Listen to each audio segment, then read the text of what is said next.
Ndagushimiye cyane mboneraho kuguhereza ikaze hano wageze ni kuri Tuko TV show. Mboneraho no kugushimira niba usanzwe kuri YouTube channel, ariko nanone nimba utasanzwe nicyo gihe ni nako kanya kugira ngo ukore subscribe kugira ngo ukomeze kudushyigikira. Ikaze rero, nge nitwa Sendege Obedi nk'ibisanzwe. Indirimbo tugiye kumva kuri uyu munsi wa none byimbitse nkuko bisanzwe yitwa Arankunda by Vumilia. Ni indirimbo nziza cyane wasanga kuri YouTube channel ye yitwa Vumilia Official. Ikaze rero ntabatindiye, Vumilia atangira tubwira ati mwami, nasanze kuba mu nzu yawe umunsi umwe, nasanze bindutira ibindi byose. Ati njya nsa nigunze, ati rwose mu mutima wanjye hakonje. Ati wambona ukansanga, maze mwami wanjye ukampa umutuzo. Ati ujya umenyera ibinkwiye, ati umunsi ku wundi unyitaho. Ati mwami urankunda rwose, ati naje gusanga unkunda. Ati iyo nayobye inzira ntunsiga ahubwo uranyobora. Ati mwami urankunda, ati rwose nanjye nasanze unkunda.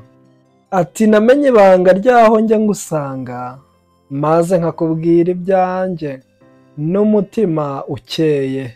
Ati ndashima wowe wita ku byanjye, wowe wandemye mu ishusho yawe.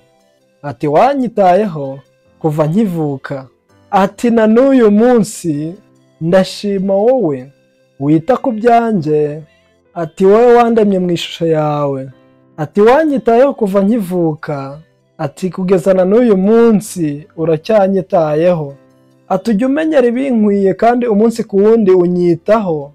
Ati mwami urankunda rwose, ati naje gusanga unkunda koko. Ati niyo nayobye inzira ntunsiga ahubwo uranyobora. Ati mwami urankunda, ati nasanze rwose unkunda. Ati ujya umenyera ibinkwiye kandi umunsi ku wundi unyitaho mana. Mwami urankunda, ati rwose nasanze unkunda. Ati niyo nayobye inzira, ati ntiwigera unsiga ahubwo uranyobora. Ati mwami urankunda rwose, ati naje gusanga unkunda. Ati mwami urankunda rwose, ati mwami urankunda koko nasanze unkunda. Ndagushimiye cyane wowe wabanye nanjye. Komeza kugubwa neza wowe n'abawe. Ntiwibagirwe gukora subscribe. Ciao ciao.